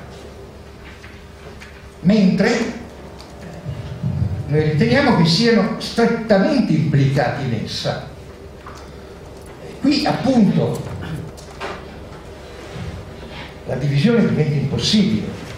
La proprietà privata è troppo importante per dividerla dall'amore, vedi matrimonio, per dividerla dall'educazione, vedi la scuola privata, per dividerla da tutta una serie estremamente ampia di determinazioni. Noi pensiamo di essere sempre strettamente implicati nel privato come proprietà. Non è neutrale il privato. E quindi ci piacerebbe rovesciare il discorso ed assumere un discorso marxista, correttamente marxista, sviluppato da Pasciucanis, che è molto interessante. Pasciucanis negli anni 20 in Unione Sovietica diceva: ci sono due modi di considerare il pubblico comune, o comunque di considerare il diritto proletario. Il primo modo è di pianificare, di imporre una razionalità strumentale a tutto quello che è il meccanismo della produzione e della redistribuzione. Tutto questo non può che condurci ad uno statalismo pieno che non ha nulla più a che fare con la vita, perché la vita è costituita piuttosto dal privato, dal singolare, dalle individualità, dalla loro capacità produttiva, che è sempre sociale, moltitudinaria, non usava questo termine, cooperativa. Ed è solo se noi riusciamo a sfrondare il diritto privato da quella che è la dimensione pubblica che gli è stata imposta, è solo in questo caso che noi riusciamo a costruire una società priva di diritto. L'utopia è chiara, ma anche funzionante. Cioè, nel senso che il comune a questo punto non è inteso né come una sostanza organica, né come un elemento puramente additivo, ma è inteso come quello che vorremmo vivere comunemente. Ok, torno a quella che è una proposta di discorso. Non so quanto tempo ho, una mezz'ora, no? Sì, tranquillo. Credo che il primo punto sul quale volevo insistere, ma torneremo sempre su questi temi, non è che adesso lascio questa critica, perché credo che questa critica e questo incontro con Teubner sia in effetti, per me è stato fondamentale. Per esempio il precedente incontro che abbiamo fatto all'Istituto di Firenze è stato estremamente importante, perché in effetti il discorso sulla crisi, ecco, come frammentazione, come questo cogliere oggi la situazione del diritto nel suo rapporto tra il diritto privato e il pubblico, non più semplicemente come una struttura in cui il pubblico sussume il diritto privato, no? Ecco, e lo sussume imponendogli, no? Quella che è la dimensione capitalistica e dunque quella che è la necessità di una politica capitalistica fondamentale. Ecco, tutto questo contesto ormai salta, e non salta semplicemente, e qui non so, vorrei anche discutere soprattutto con Sandro, perché non abbiamo effettivamente mai discusso, non salta semplicemente perché la dimensione globale, cioè e spaziale, no? Diventa fondamentale. Diventa senz'altro fondamentale, ma deve essere essa stessa percorsa da un discorso sul comune. Cioè, comune e globalità non sono la stessa cosa. Globalità è un termine spaziale che ci è imposto dalla realtà della globalizzazione. Comune ci è imposto, è un termine intensivo, è un termine concettualmente, per così dire, separato, e questo è il termine polemico probabilmente, dalla spazialità. È un termine ontologico, se si vuole usare il termine di ontologia. E l'incontro tra globale e comune è un incontro di qualche difficoltà, è comunque un incontro che va costruito, e quindi di per sé il discorso sul globale e sulla frammentazione del globale non ci porta al comune, e si tratterà di capire se ci porta al diritto, perché io credo che una delle questioni da porre sia effettivamente se la dizione diritto del comune è possibile,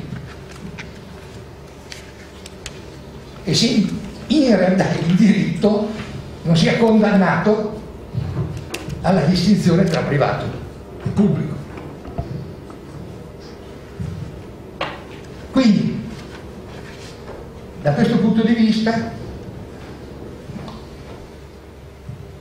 io penso che ci si affida ad un approccio, se non ci si affida ad un approccio ideologico, si può forse supporre che il termine comune intervenga nella discussione come uno dei temi centrali quando nella globalizzazione, nelle pratiche giuridiche che ad essa si accompagnano, vediamo venir meno come sigla definitoria i trascendentali del diritto privato e del diritto pubblico, ma soprattutto le conseguenti pratiche giuridiche. Qui è importantissimo il contributo di Teubner e della sua scuola, quando mostrano che in effetti pubblico e privato a questo livello non si danno più. E questa è una cosa enorme. Aver, dico così, traslato il dibattito filosofico al di fuori di queste categorie fissate, che sono fissate non solo, badate bene, nei tribunali, ma nella coscienza delle persone.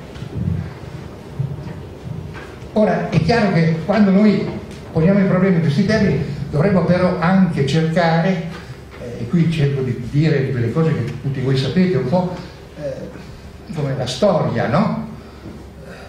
Del pubblico e del privato si siano consolidate. Da questo ho imparato moltissimo da Ugo e dai suoi maestri, da Grossi e dagli altri, insomma, che credo che in Italia ci abbiano effettivamente dato forse una delle più piene, no? Tradizioni, ecco, in questo campo. Ed è fuori dubbio che il concetto di proprietà privata nasce come elemento totalmente centrale nel diritto privato e che il rapporto a un terzo genere, oltre il privato al pubblico, nella tradizione privatistica, come nella tradizione pubblicistica, è impossibile.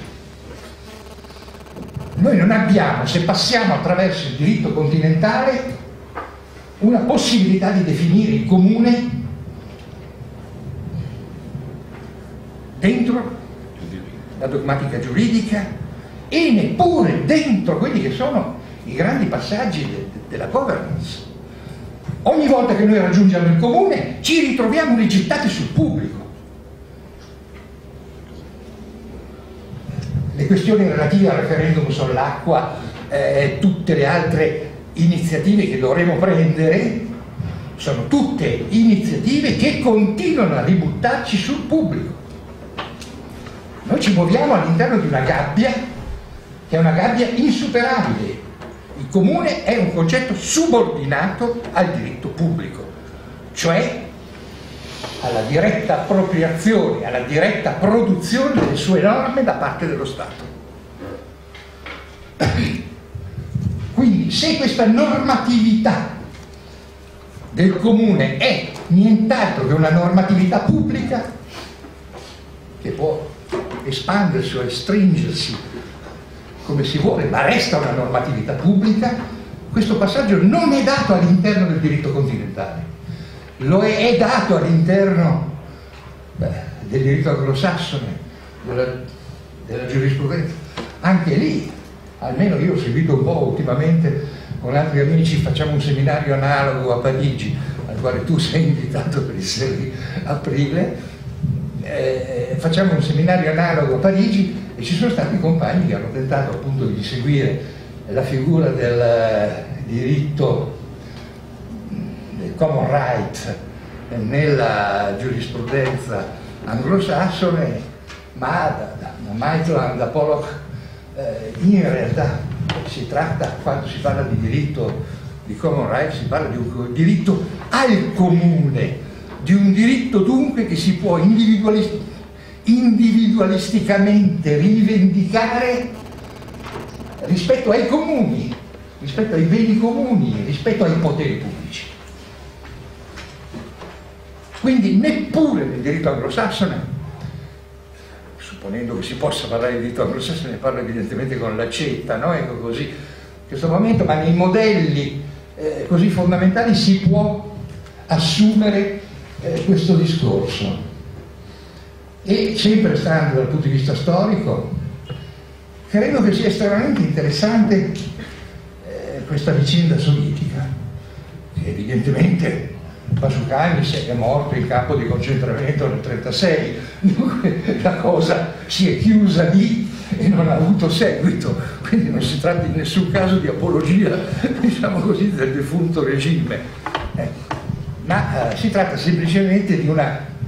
E la cosa mi è stata sollecitata, e ritorno a questa cosa, soprattutto dalla lettura di quest'ultimo formidabile libro di Arrighi, perché quando Arrighi parla dell'uso, del concetto di uso del comune nella tradizione comunitaria contadina cinese, e lo pone, badate bene, non semplicemente come alternativa alla ricapitalizzazione del mondo cinese che sta avvenendo, ma come la chiave di quella che è l'originalità del rapporto evolutivo o progressivo, se volete così, del mondo politico cinese, pone un'idea che assomiglia molto a quella di Pasukanis.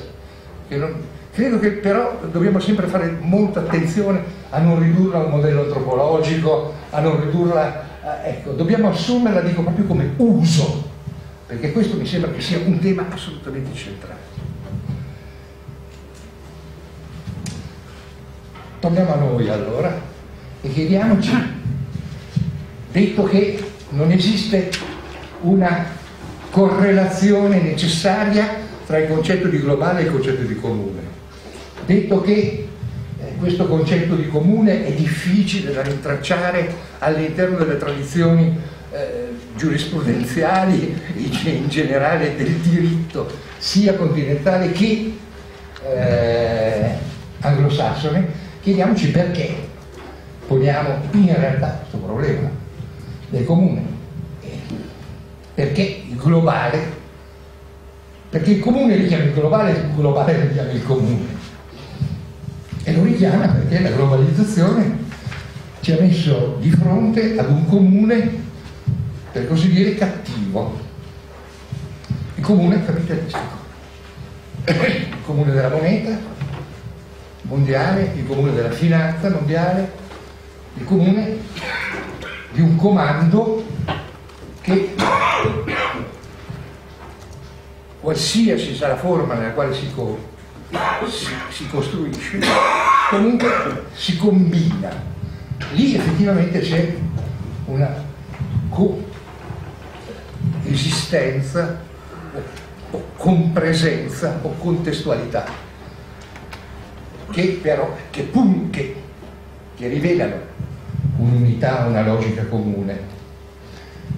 Naturalmente tutto questo dipende da fatti reali che si sono avuti, la trasformazione del funzionamento della legge del valore, quindi con la regola fondamentale del capitalismo, quando la misura temporale del lavoro si sostituisce la potenza della cooperazione, i dispositivi della circolazione delle merci, dei servizi produttivi e della comunicazione si pongono come agenti della valorizzazione capitalistica, quando il processo della sostituzione reale, ovvero il passaggio dalla produzione industriale delle merci al controllo della vita messa al lavoro, con automazioni, informazioni produttive, eccetera. Bene, quando il capitale perciò si presenta come il potere globale e quindi lo sfruttamento si instaura, consiste in un passaggio progressivo dal comando capitalistico sulla fabbrica al comando sulla società intera, e attraverso l'egemonia del lavoro immateriale, cognitivo, e la valorizzazione attraverso il lavoro cognitivo, il capitale finanziario, il controllo finanziario.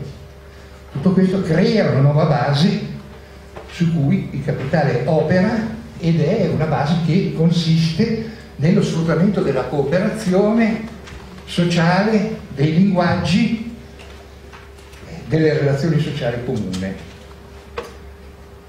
E qui vorrei ripetere, più o meno riprenderlo, rilanciare semplicemente l'esempio fatto già da Sandro in apertura del suo discorso, quando ha insistito appunto su questa comunanza della finanza della finanza globale nel comando sulla crisi e lo sviluppo, sullo sviluppo e sulla crisi. Venissero da destra o da sinistra le letture della crisi economica che si sono avute, erano riportate al distacco tra la finanza cattiva e una produzione reale buona. Se si assumono invece i presupposti da cui che noi più o meno abbiamo costruito, ci sembra che fa riferimento appunto a tutta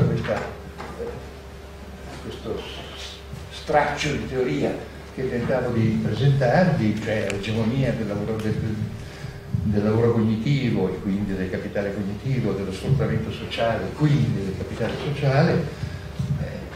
Qui bisognerà insistere sul fatto che la finanziarizzazione dell'economia globale non è una deviazione improduttiva e parassitaria di quote crescenti di plusvalore o di risparmio, bensì una nuova forma di accumulazione del capitale, simmetrica ai nuovi processi di produzione sociale e cognitiva del valore.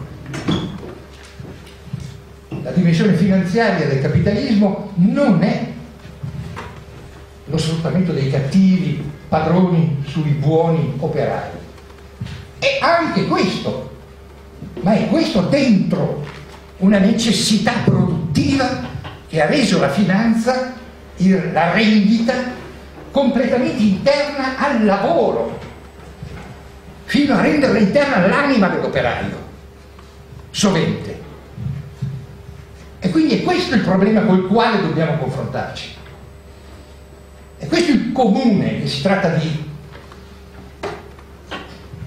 spaccare, di rompere. Questo comune che è un comune nel quale appunto il potere finanziario, il potere monetario, l'ideologia del debito sono entrati, dico, a costruire la realtà. Questo è il nostro comune. D'altra parte è evidente che su questo terreno, forse è l'unico nel quale il marxismo ancora può aiutarci, il marxismo interpretato però in una maniera assolutamente deviazionista che ha costituito l'operaismo, cioè il fatto che si considera il capitale non come lo considera la scuola di Francoforte o prima di loro tutto il catastrofismo, ma come un rapporto di forze. E quindi se il capitalismo domina, scusate il termine, cazzi suoi, perché accanto a questa sua forza di dominio globale c'è una risposta, c'è una resistenza, c'è un'individualità che è divenuta singolarità, cioè connessa alla molteplicità. E questa non è una spinta unitaria, una tentazione metafisica olistica, è semplicemente la definizione dell'individualità all'interno della singolarità, all'interno della moltitudine. Non si definisce l'individuo se non con gli altri. Il concetto di singolarità è questo, un concetto costruito nel Medioevo, se volete, un concetto scotista, no? Ecco così, che poi ha attraversato una lunga trafila per rifarsi vivo in episodi filosofici contemporanei che io penso possano essere utilmente riconquistati proprio dentro la critica del privato.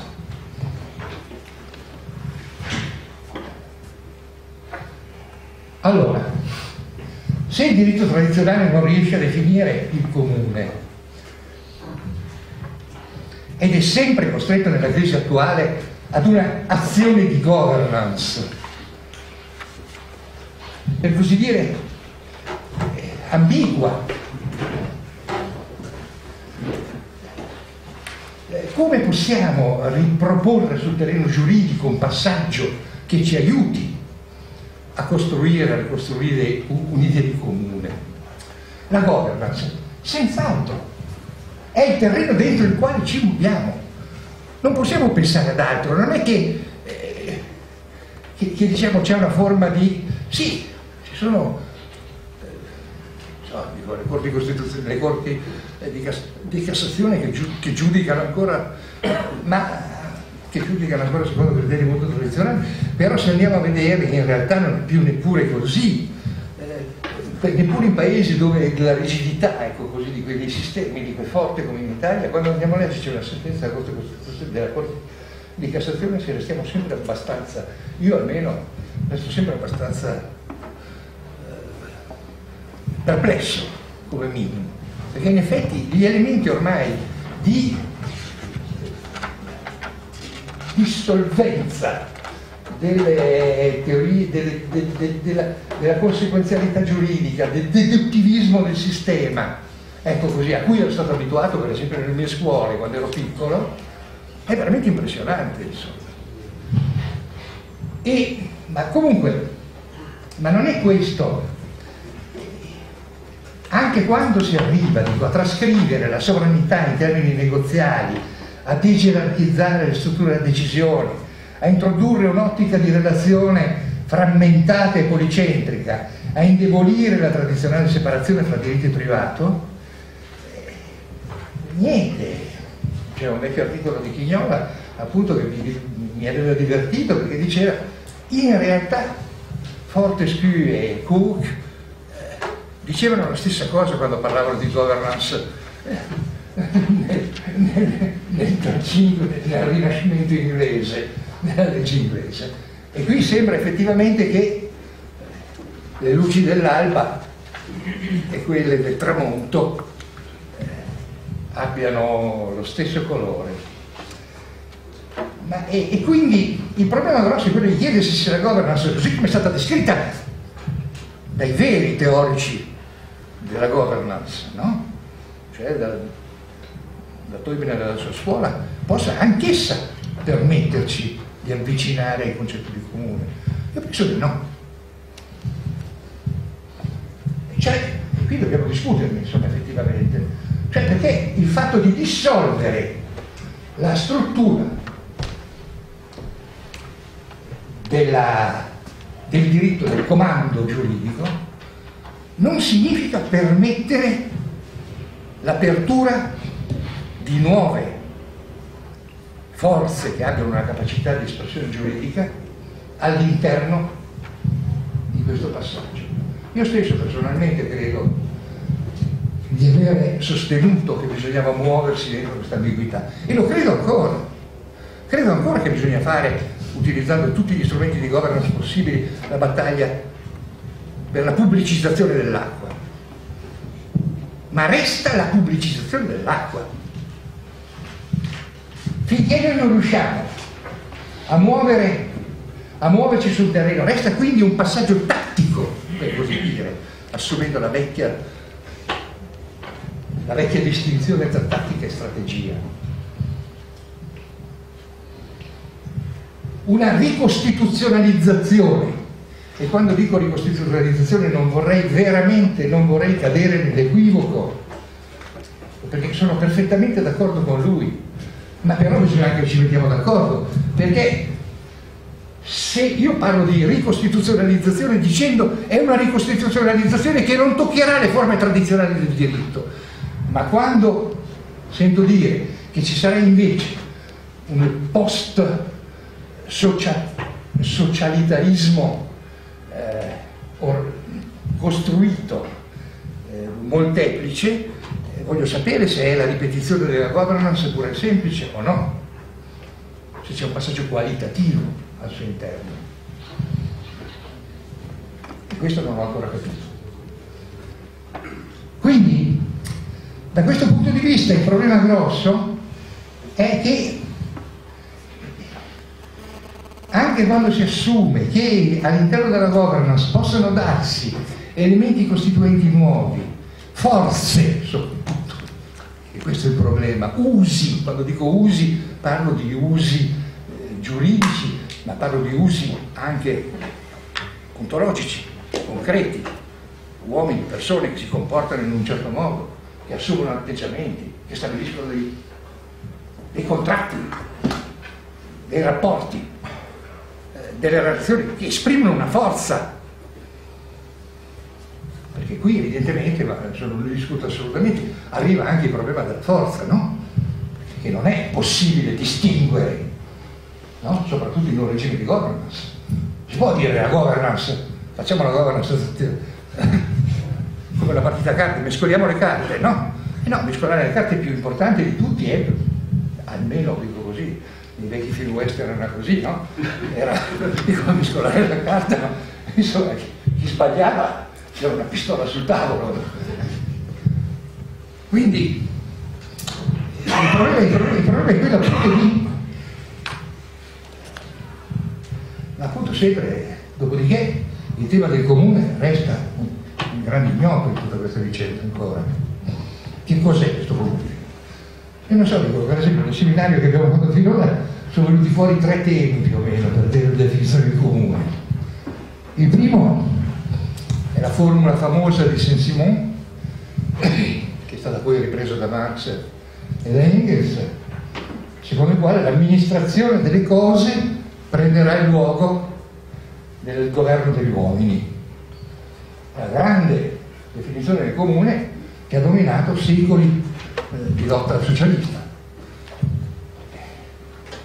E qui il comune dunque si rivela come l'amministrazione economica della società da parte di se stessa. All'alto equilibrio degli interessi che il mercato liberale propone, il socialismo risponde con l'auto-organizzazione economica cosciente degli uomini. E questa formula ritorna nel socialismo continuamente, almeno fino a Lenin, ma si tratta evidentemente di una concezione metafisica, di una teleologia del comune, rinviata poi, il cui contenuto è semplicemente una razionalità tecnologica industriale che è assunta come un fatto. Ridendo sulla definizione di Marx del comunismo, dicevo, in questo caso il comune è il movimento reale che realizza lo stato delle cose presenti. Come voi sapete, il comunismo è, la definizione marxiana è, il comunismo è il movimento reale che distrugge lo stato delle cose presenti, qui invece lo realizza puramente e semplicemente, assumendo la razionalità tecnologica come fondamento in realtà di questa definizione del comune. Un opposto modello di definizione del comune, sempre per le cose che abbiamo discusso, ma poi se ne possono aggiungere altre evidentemente, è quello sociologico istituzionale. Lo sviluppo dalla società civile alle forme di organizzazione pubblica ad un comune concepito come risultato societario e associazionistico è visto come prodotto di un'attività continua. Alla necessità economica e alla tecnologia del primo modello si oppone qui un attivismo procedurale e sociale. Considerato nelle più recenti figure, il comune istituzionale si definisce, per esempio in Luc Boltanski, attraverso l'abbandono delle sociologie che mettono l'accento sulle dimensioni verticali e sulla opacità della coscienza alienata degli attori. Quindi ripuliamo la coscienza, da un lato Bourdieu, ripuliamo la coscienza e attiviamo gli attori. E quindi a vantaggio lui prevede, ma è praticamente lo stesso modello bourdieusiano, pure ammodernato, a vantaggio di una sociologia che insista sulle relazioni orizzontali, evidentemente sulle reti, e sull'azione in situazioni di attori guidati da motivazioni strategiche e esigenze morali. E qui ci sono elementi di performatività del sociale che sono messi in primo piano, e quando anche il pubblico, cioè lo Stato, venga richiamato ed assunto come elemento equilibratore di questi processi di costruzione istituzionale, procedurali, eccetera, questo istituzionalismo sociologico, che è fondamentalmente pragmatico, riconosce le contraddizioni dentro le quali il processo si chiude, sia la potenza dei suoi dispositivi aperti. Insomma, e qui di nuovo ridendo sulla definizione marxiana, un movimento reale che agisce lo stato delle cose presenti. Devo dire che in Luca Boltanski la cosa è estremamente forte, nel senso che non solo si è scritto ultimamente, dico, a un partitino dell'estrema sinistra, Luca Boltanski, l'uomo del revisionismo burdiosiano, proprio su queste basi, proprio perché ritiene effettivamente che si possa muoversi in questi termini. E poi c'è un terzo modello, così tra quelli che abbiamo sempre discusso, ma sempre dico che ci sono altri, che è quello molto tedesco, insomma, no? Che è quello che è stato, che insiste sulla comunicazione, che la formalizza fino in fondo come in Habermas, e che insiste sull'interrelazione. In realtà il primo Habermas, no? Il primo Habermas, l'analista dell'interrelazionismo del giovane Hegel, è un testo che resta fondamentale da questo punto di vista per capire la cosa, e che oggi è ripreso interamente da Honneth, per esempio, no? Ecco, finalmente in termini estremamente positivi, e che prevedono appunto una Aufhebung, in realtà, che si dà da qualche parte, però non si capisce dove, e non si capisce come. E devo dire che questa è una cosa che dico anche in autocritica, insomma, ci sono difficoltà evidenti, per esempio, che sono diventate sempre più chiare nel progetto Foucauldiano, no? Da questo punto di vista, che è la stessa cosa.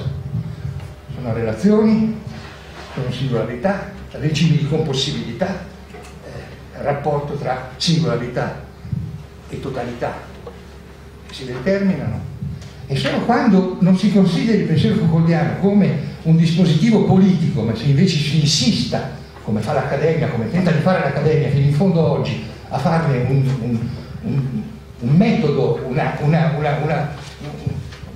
trama epistemologica, si casca nello stesso problema, si casca veramente in questo gira dal in questo.